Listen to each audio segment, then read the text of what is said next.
Alors cette deuxième édition est vraiment incroyable, extraordinaire, très surprenante, parce qu'effectivement par rapport à la première édition, nous avons quand même atteint un nombre de pays participants assez extraordinaire, 29, et nous allons sans doute dépasser les 30. Alors comment cette adhésion a eu lieu? C'est à travers les femmes membres de notre association Femmes Leaders Mondiales qui ont des points de contact dans ces différents pays. Donc elles ont pu être des relais et puis on a fait jouer également la diplomatie.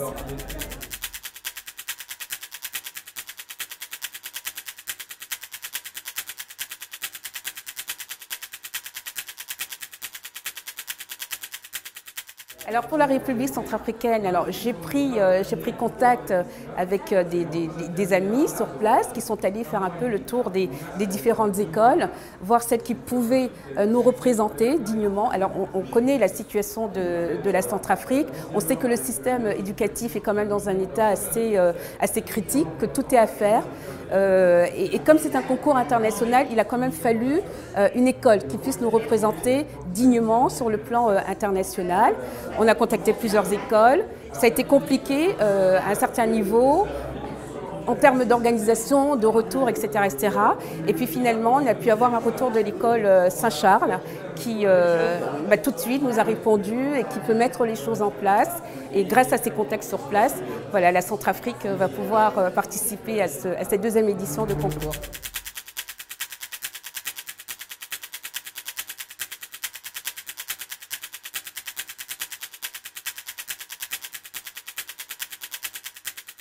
Alors c'est la cible du concours, la deuxième édition, 14-17 ans, classe mixte.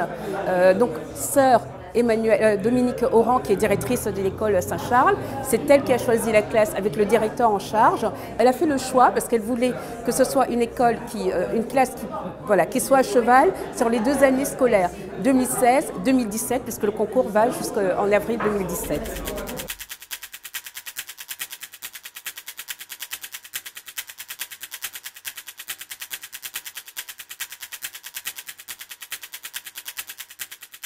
Alors concrètement, les élèves vont se réunir ensemble sous la responsabilité du professeur en charge. Ils vont choisir une femme dans leur environnement immédiat, une femme qui impacte sa société, une femme qui impacte son environnement, son monde, la Centrafrique. Ce sera leur choix dans tous les domaines, sauf le domaine politique. Ils iront à la rencontre de cette femme, lui parler du concours, lui demander si elle est d'accord qu'il puisse faire son portrait. Donc ils vont l'interviewer, ensuite écrire son portrait, et tout se passera sur la plateforme numérique auquel participent les 29 pays au jour d'aujourd'hui, des échanges entre les uns et les autres, et ils remettront leur copie au plus tard le 30 avril 2017 et le jury fera son choix.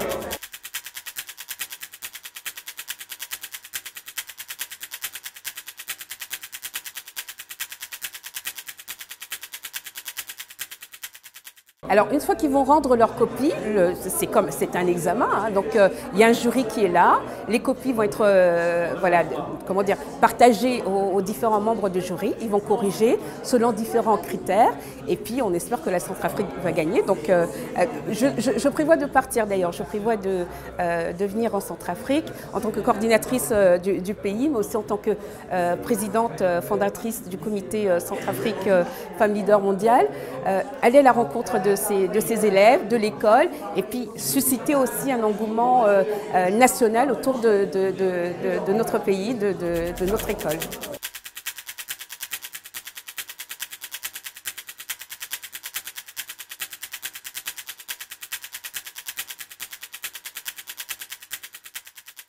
Ah bah écoutez, ils sont très bien traités, ils ont eu des prix et puis il y a eu, c'est le Sénégal, hein, c'est le Sénégal qui a gagné, une école du Sénégal.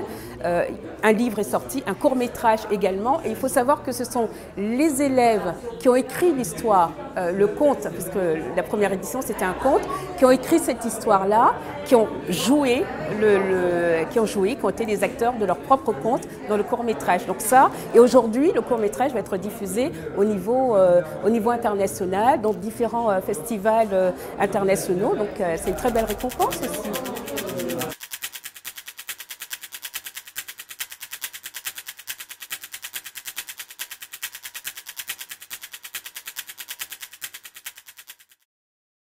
Je veux dire que d'abord, je suis très fière que notre pays puisse participer à ce concours international de haut niveau. Il faut quand même rappeler que c'est sous l'égide et avec le haut patronage du prince Albert de Monaco et également de la secrétaire générale de la francophonie, Madame Michaëlle Jean. 30 pays, 29 aujourd'hui, mais on va atteindre les 30 à 31 pays.